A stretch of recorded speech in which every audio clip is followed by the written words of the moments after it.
Ever since the dawn of Airsoft, Airsoft players have been wanting more and more realism to satisfy their gameplay, which is why gas blowback pistols have been around for so long and they're still to this day incredibly popular. However, there is a large niche out there that is demanding more performance, harder kick, more realism in their gameplay, which is where CO2 has been able to go ahead and fill the gaps. But not all CO2 pistols are created the same. So in today's episode, we're going to be going over all the different CO2 options that Airsoft has seen and what the current pinnacle of Airsoft technology is for CO2. When we refer to CO2 Airsoft pistols, you might be thinking about these guys. Something along the lines of a semi-blowback or a non-blowback pistol altogether. And traditionally, these have been made for quite some time, and companies to this day are actually still manufacturing it because they actually do sell fairly well. Again, these are going to be a cheaper alternative for a lot of players looking to get into this hobby without spending over $100 on their airsoft pistol. And they are good for backyard blinking, but just not much else after that.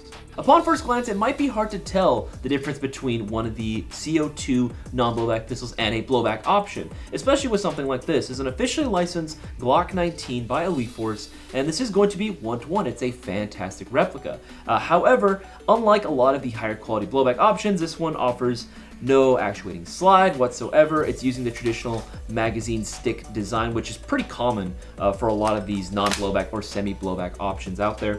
This is because the CO2 cartridge is actually going to be stored inside of the grip itself. Again, this was a pretty standard design for a lot of pistols like this. Here we have another option as well. This is going to be a little bit on the cheaper side, a little more plasticky feeling, but it is still using the same magazine design at the end of the day.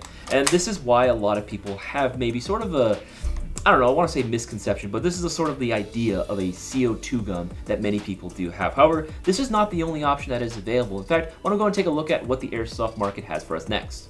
Next up, we're going to talk about CO2 revolvers. Now, revolvers have been a mainstay in airsoft for quite some time, and they're still popular to this day, in large part due to their design. The fact that it's using the exact same design, it's very similar to the non-blowback pistol of old. Now, the CO2 is still going to be housed inside of the pistol grip, and this actually works to the revolver's benefit because the revolver, just like the real thing, doesn't really have a whole lot of moving components to it, neither does this. You have a rotating cylinder that can be popped out, and you have these external shells which need to be loaded with one individual BB. Load that back up, put the cylinder back. Every time I pull the trigger, it'll go ahead and load the next shot. Very, very cool. And surprisingly, these are still very, very affordable because, again, they are still using a similar design as the non-blowback CO2 pistols, whereas these you can get for around anywhere from like $50, maybe $80, maybe a little more if you're pushing for it. These can retail anywhere from $80 to about maybe $120, depending on the brand you ultimately go with. CO2 airsoft revolvers are a fantastic option for a lot of players. They're affordable and they're very, very fun. However, they're not perfect. In fact, they actually have quite a few drawbacks. One of the biggest drawbacks, in my opinion, has got to be the shells they're using. Now, there's nothing inherently wrong with the shells themselves. They get the job done just fine, and you can buy these separately. However, each of these shells only holds one BB per. So depending on the size of the cylinder that you're working with, you are very limited in ammo compared to a lot of other players who are using proper blowback options, in which case they'll carry like 20, sometimes 30-something round magazines. The other downside has got to be the FPS on this. Now, this really depends on what brand of model that you are going to be buying. However, it is not uncommon for a lot of these CO2 revolvers to be shooting well above certain FPS limits for certain fields. Now, thankfully, we've had guns like the Elite Force Hater, the Chiappa Rhino, and many others coming out with lower FPS options, so making it easier to play at your local field, but again, something to be aware of. Next up, we're going to be talking about CO2 compatible airsoft pistols. These are going to be airsoft pistols that are primarily designed with a green gas system. However, they can take a CO2 magazine. Here we have the Elite Force Glock 45. Full trades. This is going to be one-to-one replica, actuating slide. Very, very cool. Very high quality pistol. This was designed with a green gas system in mind. However, it does have the ability to take a CO2 magazine. So much so that Elite Force actually does manufacture CO2 magazines specifically for their Glock lineup. We also have the Sig Air M17. Very, very same deal, where you are going to be getting a high quality replica one-to-one full actuating slide as well that has the ability to run both CO2 and green gas. The system was primarily designed for green gas, but out of the box you actually have the choice of running a CO2 or a green gas magazine. But at the end of the day, this is still using a green gas system.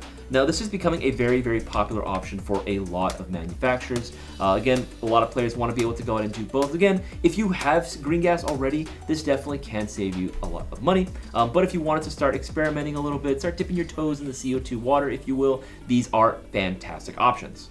Now, on paper, a system that can take both green gas and CO2 magazines sounds like a dream come true, especially when you're getting all the benefits from a full blowback system. However, the reality is not as ideal.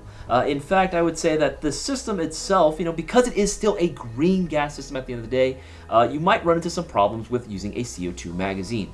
Now, green gas is a much lower pressure gas compared to CO2, so when you use a CO2 magazine, it is going to put more wear and tear on the internals much faster. The main reason why a CO2 magazine was even available for a lot of these systems was so that you can use the gun in colder climates. Green gas is not the most resilient in colder weather, not as much as CO2 is. Now, even with the CO2 magazine inside, many manufacturers would actually throttle the performance and the kick that you would get from a CO2 magazine just to preserve the internals of your green gas system just a little bit longer. However, it doesn't always work out to this effect, or at the very least, not for very long. Again, it's just the nature of it. At the end of the day, this is still a green gas system that has the capability of running CO2. However, should that be your mainstay?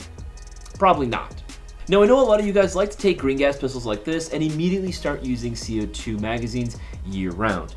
We at GI do not recommend this. Again, this is a green gas system at the end of the day, so running a CO2 magazine will put more wear and tear and stress on the internals. The main reason why companies came out with them was, again, so that you can use the pistol in colder environments or in colder climates. But again, they were designed specifically for green gas magazines.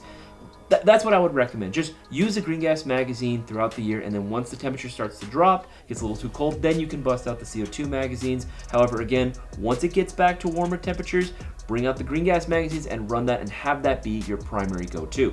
Enter the Baba Yaga, one of the very few pistols out there that was designed specifically for CO2. Now, for everyone in the comment section screaming at me right now, yes, I am well aware of the Elite Force 1911 CO2. I am well aware of that blowback because I own that pistol too. But what I love about this Baba Yaga is that this is one of the very few full blowback high cabs that exist on the market that was designed for CO2. We're talking beefed up internals, solid construction throughout. You can fire this bad boy all day, guilt-free, without having to worry about maintaining the integrity of the internals because it was designed for the CO2. And one of the benefits of this is going to be the harder kick. It definitely kicks a lot harder compared to green gas pistols that are compatible with a CO2 magazine. It just has a much more pronounced kick and it feels great in the hands without having to give you a incredibly overly powerful FPS. You still will be shooting at a moderate FPS that most fields will allow. The KLI Baba Yaga was and still is a viable option for plenty of players out there. It offers great performance and is surprisingly reliable.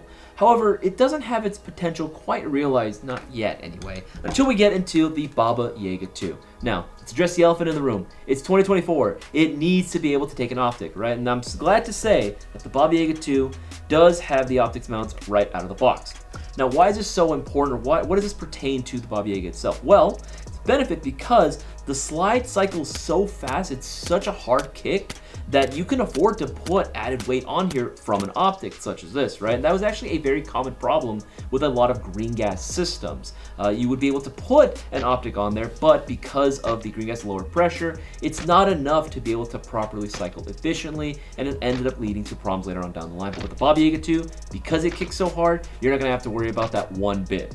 Now, just like the green gas systems of old, where they had the option of being able to take a CO2 magazine, this is going to be the inverse. This is a CO2 pistol, a CO2 system that has the capacity to take a green gas magazine.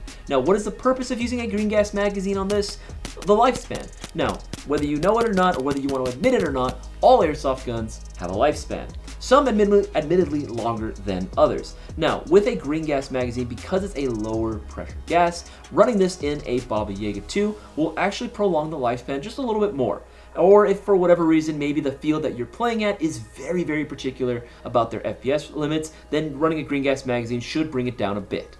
One of my personal favorite things about the KLI Baba Yaga 2 has got to be its kick. Now this is indeed the hardest kicking CO2 high kappa that I have ever shot. And that's done for a reason. This was made in collaboration from KLI with Tanya Koba, the godfather of airsoft gas blowback pistols, one of the earliest innovators in the field, and they put together a awesome high kappa here. This is one of the most solid feeling, hardest kicking airsoft pistols you will ever shoot. At the end of the day, the KLI Baba Yaga series is actually going to be very competitively priced, being well under $200, making it very, very attainable for a lot of players. Not only that, they're actually going to be at a very similar price point compared to a lot of the green gas hybrid systems that we talked about earlier. Again, this is going to be another option for many, many players. The main difference being, again, you are getting a dedicated CO2 system, something that was designed for CO2 through and through, but also has a capacity to take a green gas magazine.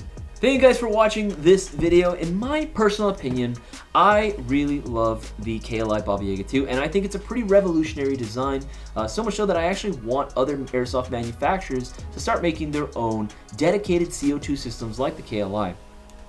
There's just so many benefits to it. It's so much more fun to be using a CO2 pistol with that harder kick, and again, the benefit of being able to drop an optic on there without it impeding on the speed of the slide itself is just too good to pass up. And again, hopefully airsoft manufacturing in the futures will catch on. But if you guys want to go and pick one up for yourself, highly recommend that you go and pick one up at airsoftgi.com.